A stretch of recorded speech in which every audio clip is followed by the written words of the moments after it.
Hey everyone, it's Matt Pinfield. This is KLOS New and Approved. I'm here with a friend of mine I've been friends with for over 25 years, close to 30 years really. Art Alexakis from the band Everclear.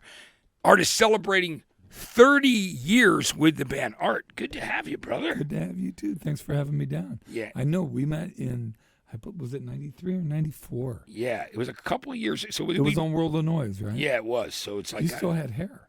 I had a little hair. Little it's hair. embarrassing. You know, guys, it was before I totally shaved it. And the other place, the one place you can really see it documented is if you go on TV and watch Nirvana's performance from MTV, not unplugged. By that time, I was, of course, bald. But I think. But I had like side. Like I still kind of the Don Rickles thing going yeah, on. and it was dude, it's embarrassing. But if you watch the videos of like those guys doing the stuff from Nevermind in the MTV studios, and you look up, I'm wearing a leather jacket and I'm standing over the band, and you're like, oh my God, there's Matt with hair, with a little bit of hair. Until I got smart enough, and this kid came into my club where I was spinning a nightclub and said, "Hey Matt, dude, you look so much better if you shaved your head." And I'm like. He goes, I'll shave it for you if you play a few ska songs. And I'm like, played him a couple songs.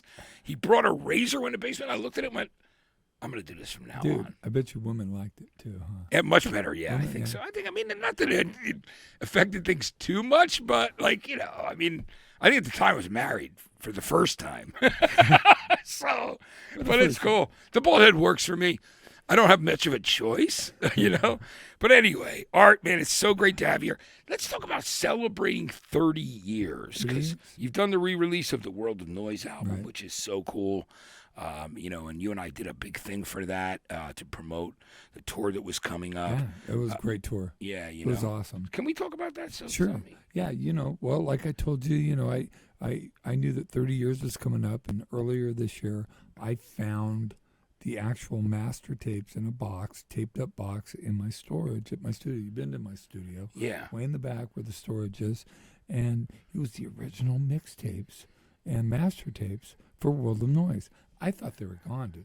I thought I lost them. So I went and listened to them versus the mastering that we did in 94 with Capitol, which I wasn't there for. And just the original sounded so much better and meatier and bigger. So I wanted to re-release it, and it had never been on digital before, social digital platforms. Yeah, we can stream it, Yeah, where it could be streamed. And so that happened in June. We're working on vinyl, CD, and cassettes. That'll be out early next year. And I'm just stoked to be a part of it. And like I told you, we got a brand new song coming. In September. In September. It's called Year of the Tiger. Yeah. We're just mixing it now. That's great. Well, we're really looking forward to hearing that. I think it's great. I mean, celebrating 30 unbelievable years for you, Art.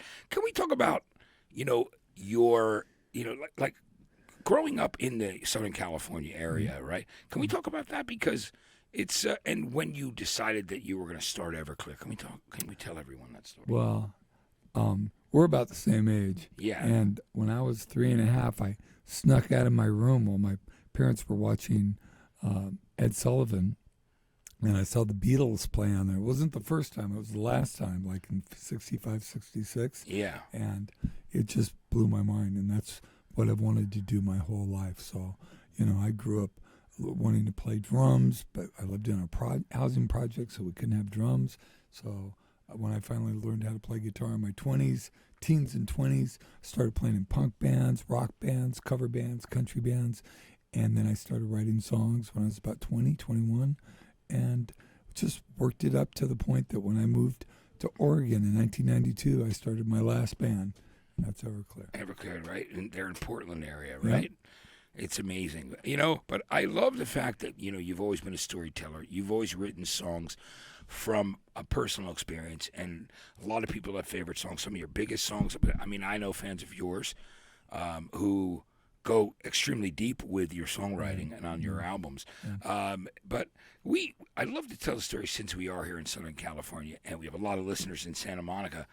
Got to tell that story about not only about the song, but then playing there later on. Like, so can we talk about that? That's what I told you before. Yeah. Well, when I wrote the song, I was living in Portland. I was suffering, and we had been signed to Capitol, and our record, you know, we're doing a record deal. It's 1994. and I hadn't written Santa Monica yet. And if you remember in the 90s when bands would get signed, they got signed for what became their hit. They got signed for pretty much one song. That was pretty typical.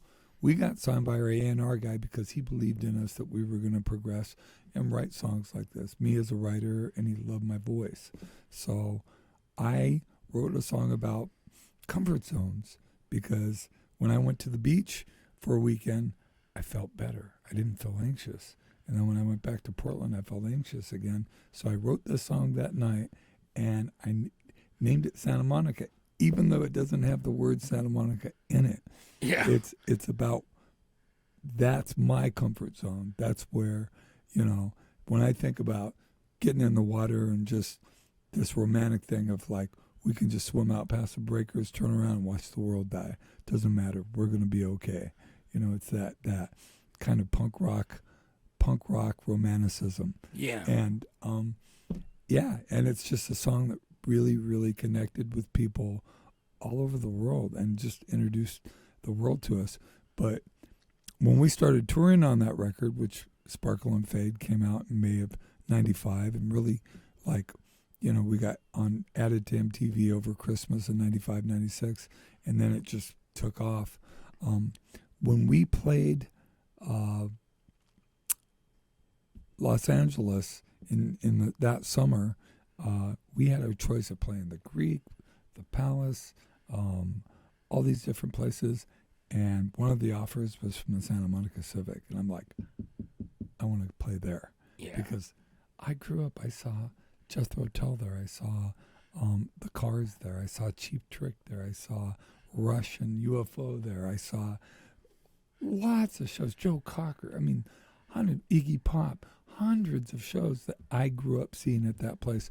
I wanted to play there, and we did. And there's a picture that exists. I haven't seen it since. I don't know where it is. I lost it in a divorce, probably. Those things happen, I know. One of my many divorces. Luckily, I've been with my wonderful wife for 18 years now.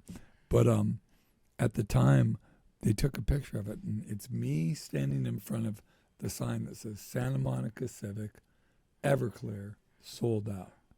And that was just like, talk about bucket list. Yeah. That was bucket list. A childhood dream, and I know that the promoters that were in national promoters were telling you could sell out a bigger venue, Make more more things. money. Oh, the guarantees at the other places were huge. Yeah, and at that point, but you did that because of that. I needed that. Needed that thing. It's like that incredible experience to go where you went as a kid to see those early rock shows. There's another place. The only place. There's very few places that I haven't played. One of them is the LA Forum, because for years and years it was in disrepair. But since it came back about 10, 15 years ago, I wanted to play there. Never played there. That's bucket list. Red Rocks, I want to play there. But I played Madison Square Garden. I played all over the world. I played in Russia. I played, which is so cool when you think about it. It's real. I've been blessed to be able to do that. We both have. Yeah, I think about it. We do music for a living. We're in our 60s and we still get. Yeah, we're still rocking. It's amazing too. You mentioned Madison Square Garden, and I still see myself, in the nosebleeds for Aerosmith, Queen, Right. Thin Lizzy, a ton of other bands. And, I've done 26 introductions on stage at Madison Square Garden. And that it probably holds a record for introducing rock bands. Because, even if I've done it once, it was unbelievable to sit there and look and go, yeah, I was up there when I was a little kid. It was a beautiful thing, And I got my friend engaged on stage at Madison Square Garden at a Van Halen show. So that was... You did? I did, yeah. Well, because it was me and Eddie Van Halen, and Michael Anthony pulled his girlfriend up on stage. They're still married with kids, live out here in L.A., but we worked together, and we surprised her. She thought she was going to see me sing backup with Van Halen doing Jump as like backing vocals. What she didn't realize was I went on stage right before the encore, and I said, hey, and I was getting an incredible response, and I was there, and I said, my producer of one of my shows, his dream's always been to be on stage with Van Halen. We're going to make that happen tonight. It was an incredible experience. Yeah, I went on stage, and I said, I thanked everybody for their incredible response, and then I said, it was one of my producers of one of my TV shows on MTV. dream to get on stage with Van Halen. We're going to make it happen tonight. And he grabs the microphone and goes, yes, it's always been my dream, but I have something more important to do. And then as he's doing that, Eddie Van Halen and Michael Anthony are pulling her up on the stage. And he drops to his knees and proposes to her on stage at Madison Square Garden. And we pull her up. It was actually me, Michael, and Eddie pulled her up, and she said yes. The crowd went ballistic, and they did jump after that, which was pretty cool. I didn't sing back up on it, but that's all right. It was still, I was there. It was a great moment. That's awesome. But when I played in 2000, I played Madison Square Garden. I insisted on bringing out my double neck, and because that's where "Song Remains the Same" was recorded. Yes. I mean, when you think of Led Zeppelin in New York, it's Madison Square Garden. They'd sell it out for like 10 days in a row? Yeah, I mean every year. Yeah. And I always wanted to be there. I saw Led Zeppelin at the Forum, right? Yeah. Forum for me was one of those places too. Nosebleed, seeing Aerosmith on the Draw the Line tour. Yeah. So I've got those stories. By the way, I saw Thin Lizzy at the Santa Monica Civic as well. That's great. As well as these guys. Yeah, Stray Cats. Yeah. So great. Or so many great bands. So, yeah, man. And just, I'm just, as I'm sure you are as well, I'm just glad to be part of a musical legacy of rock and roll that no matter where it goes, I'm still doing it. And I'm still, we're still doing it. I've got a great band behind me. I've been with these guys, most of them, for like almost 20 years, and they're still thought of as the new guys. Yeah. Well, I love, Art, it's pretty amazing to me because what you've been seeing on the tour is not only old fans, but a lot of 15-year-old kids. 20s.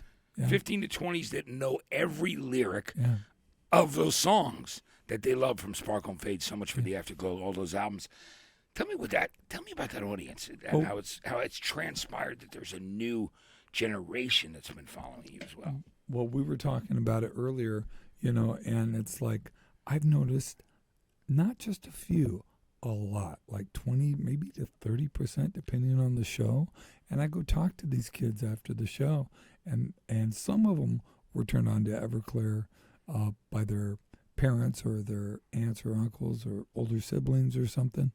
But most of them are just kids who are just hungry for rock and roll, and they're not getting it from contemporary music. It's not scratching that itch. So they went to the 90s. I've had these kids who are like 17 years old, like just tell me, like preaching, like, no, the 90s is the last time that there's been real rock and roll guitars and blah, blah, blah, blah, blah. And they're telling me about it, right? And I was there. Yeah. And, but it's awesome, the look in their eyes, and when they're singing, and they're not just singing the hits, they're singing the deep songs. Yeah. Really deep songs, like songs off World of Noise and Sparkle and Fade. Yeah.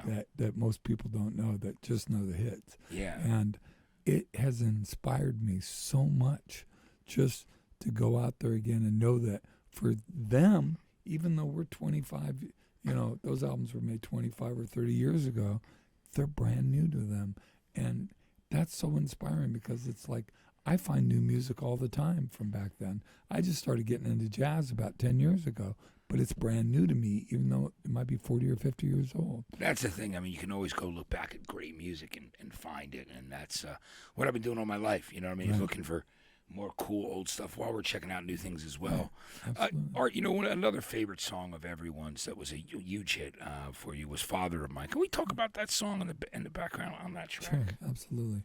Well, after Sparkle and Fade, our first major label record, we had to follow it up, and I was writing songs, and I'm trying not to let that whole pressure thing for the what they call the sophomore jinx kind of thing happen, and I'm just focusing on writing songs about what I know about. And I remember one night in my house in Portland, after putting my daughter to sleep, just watching her sleep. People with kids know what I'm talking about. Sometimes you just want to watch your baby sleep. Yeah. And she was about 5 years old, my eldest daughter, and I'm sitting there just going, how does a man walk away from that like my dad did? How do you walk away from that? And I'm not trying to be judgmental. I'm honest. I'm like, I don't find it physically possible to not want to be there and be a part of that and be the best dad I can be. Give my daughter less damage than my parents gave me. I think that's the job of us as parents. And that night I couldn't sleep. I went into my little office with my guitar and a notebook. And when I went to bed at 5 a.m, I basically had a new song. And about 2 weeks later, I was in L.A. at the Capitol, at the round building, and I went and see my A&R guy, Perry, and he can't push me about songs, even though he wants to, because we don't do demos. We had a full creative control deal. And he's like, so you got anything you can tell me about? I go, I got this song I wrote called Father of Mine. You want to hear it? You got a guitar? You mind if I play a little bit? He's like, great. So I play the song. And Perry is at the time was a mid-40s, very stoic Brit. Yeah, British guy, Perry West. Don't show it. You know Perry. Yeah. Yeah, and they don't show a lot of emotion. Yeah. But I could see him, wiping his eyes behind his glasses. And then we hear the sound out in the front where the secretaries and the assistants are sitting. And we go out there, and there's 3 or 4 grown women sitting on the desk, hugging each other, bawling, sobbing. Just, that's the best song, that's the saddest song I've ever heard. Just freaking out. And I'm just, mine and Perry's jaws have just dropped down. He goes, well, I don't know if it's a single, but it's going on the record for sure. And that was the end of that. And it became a huge hit. I mean, it crossed over, popped everywhere. I mean, it was a great thing. It's connected with a lot of people. I've had people all over the world every day, almost every day. Today I was in Starbucks, and I had someone just go, hey, are you the guy from Everclear? And I'm like, and I got a mask on and glasses and a hat. I'm like, how are you recognizing me, man? Yeah. And I didn't have my tattoo showing. I had like a sweater or a hoodie on. And I'm like, yeah. And he started telling me about Father of Mine, what that meant to him. I get stories like that several times a week for sure.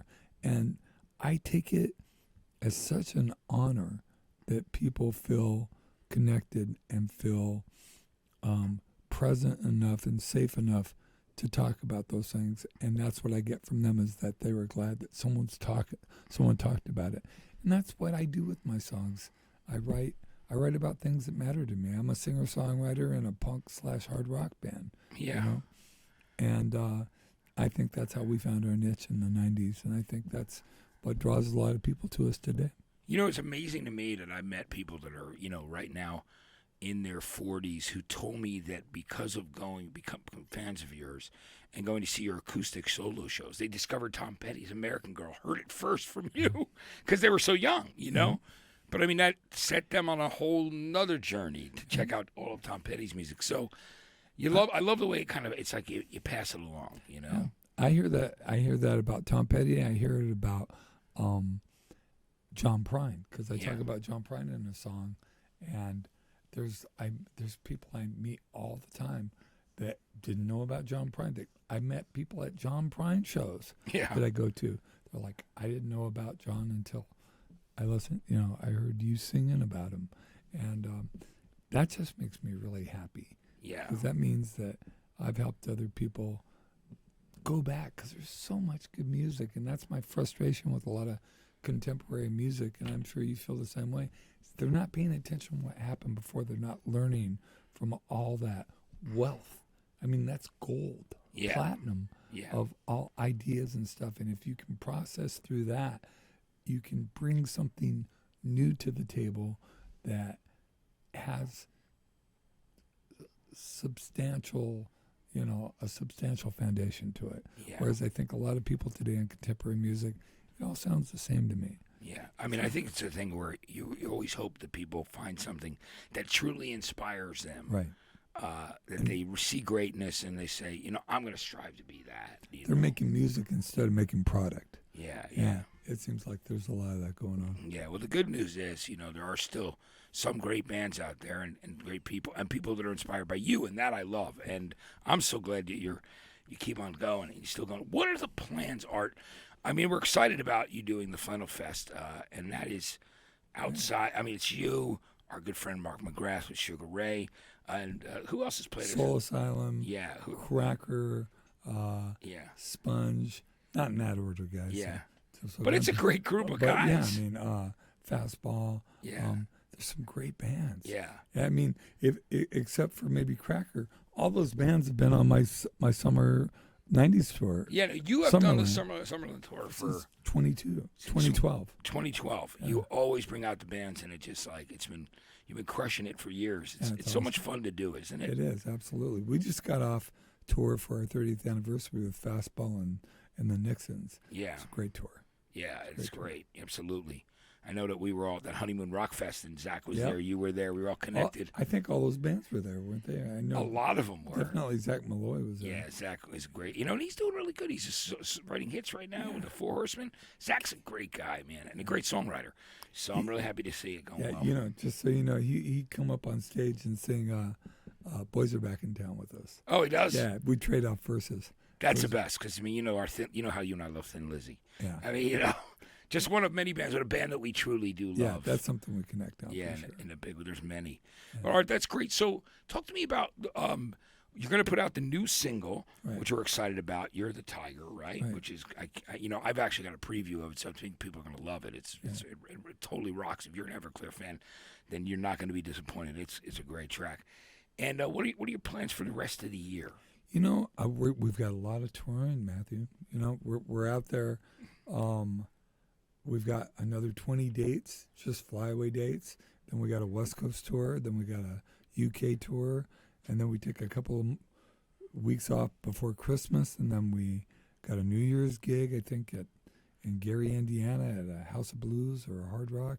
And then we do a Australian tour, and then it starts up all over again. So I'll have to catch you when you're around, man, which, But I like this idea of doing a single every 6 months. Yeah. Yeah. And doing a little video for it and getting, like, I got a friend of mine's kid who's in arts high school for film. Yeah. And I'm going to let him do the video for like $3 or $4 grand. Yeah. Isn't that cool? You're helping out a young, creative person, get their start and realize their dream. And I think it's really important because, my nephew, Ben Pinfield, he's been doing a lot of videos for young hip-hop artists. Uh-huh. And he's been crushing it. And, like in South Florida and I'm really happy for him. That's how you do it. You do local stuff.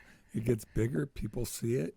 You start doing bigger stuff. And that's how music used to be. That's how bands used to be. You'd start locally and then get regional and then get... Yeah, and you help out those around you and you kind of build that family. Take them with you. Yeah, that's the way to go. Yeah. I love seeing that. It's amazing. Then you end up like these guys like, speaking of video directors, like, Marco Ciego, who did like all of Dexter, New Blood, and tons of movies, or Mark Pellington, who, did the Jeremy video and a bunch of things early on. And, those guys all end up doing TV and film. I've worked with a lot of those guys, Paul Jackson, Mark Core. Yeah. I mean, all those guys went on to do films. Yeah. Francis Lawrence. Yeah. He did a video for us. We were really blessed to be able to work with amazing people over the years, and I'm glad to be, like I told you before, I'm back in college, getting my psychology degree and alcohol and drug certification to work with people in recovery, and I got my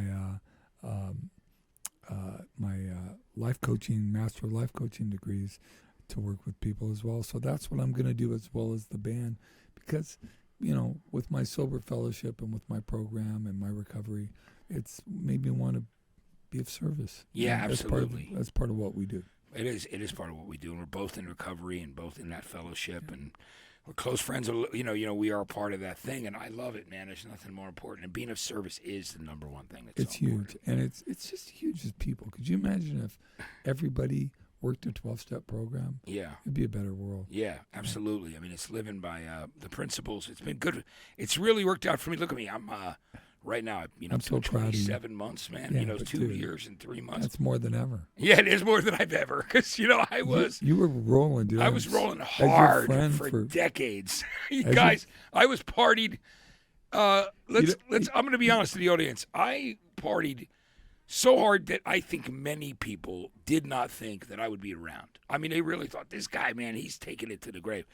You know what? I've seen you at times where I've been worried about you. Yeah, and I'm so grateful to be clean and sober, and just have changed my life completely.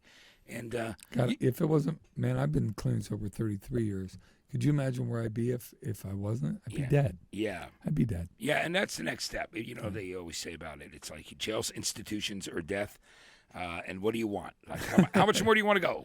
If not now, when? Yeah, but I feel great. At our age, we're not going to institutions. Yeah, I know. I'm super grateful to be alive, to be doing this KLOS show. And to be doing this. Hanging out with you, my brother, my KLOS and Rulo family here. I'm doing Flannel Nation. This is going to be a great show. It's Flannel Nation show is going to be amazing. I'm going to be excited to be down there and hanging out with I'm you. so glad you guys are a part of it, especially. You're going to be there. Yeah, absolutely. Are you going to introduce us? Yeah, if you want me to, I'm there 100%. I want to be part of that record, dude. Yeah. I want to be part of that legacy. Yeah. I think you've introduced us before, haven't you? Oh, I have many. Yeah, at least 3 or 4 times. At least 3 or 4 times. Yeah, absolutely. And you know what? There's no reason to stop now, Art. Why stop now? It's going to be great.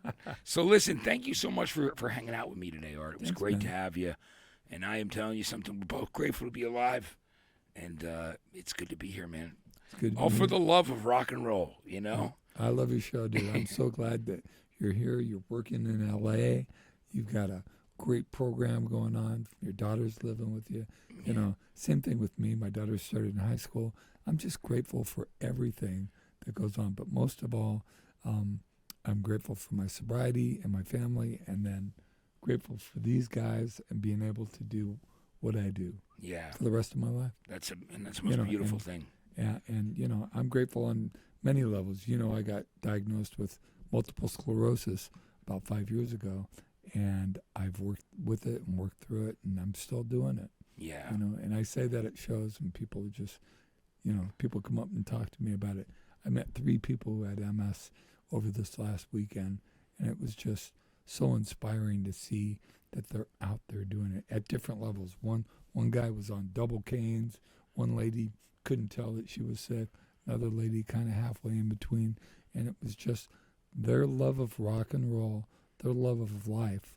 It's like I'm almost grateful for having it. I'm grateful for my alcoholism because it's made me work harder. It's made me more appreciative, and I'm sure you feel the same way. It's made me understand what the word gratitude is all about. Absolutely. I mean, that's the thing. Every single morning I wake up with gratitude just like that. And I give you so much credit. You've been there with me, brother, right along this ride of sobriety. And it's a great thing, and I really appreciate it. And you're looking great. Thanks, and man. you're out there killing it, So, man, this is great to have you. Thank you so much. And thanks for sharing so much. That's what we do. We share our interviews are not bullshit. They are really open, honest, personal. What do we got to hide? Yeah, point, it's all out there. You know what I mean? And I think it's a good thing. We're doing what we can to always help others and to bring, like I said, the love of rock and roll. So, Art, thanks so much for joining me today, man. Art Alexakis, everybody, thank you so much. It's KLOS New and Approved. He's a new single coming out in September, Year of the Tiger. And make it to Flannel Fest. If you're in Southern California, we will definitely see you there. I'm Matt Pinfield. Thanks for watching.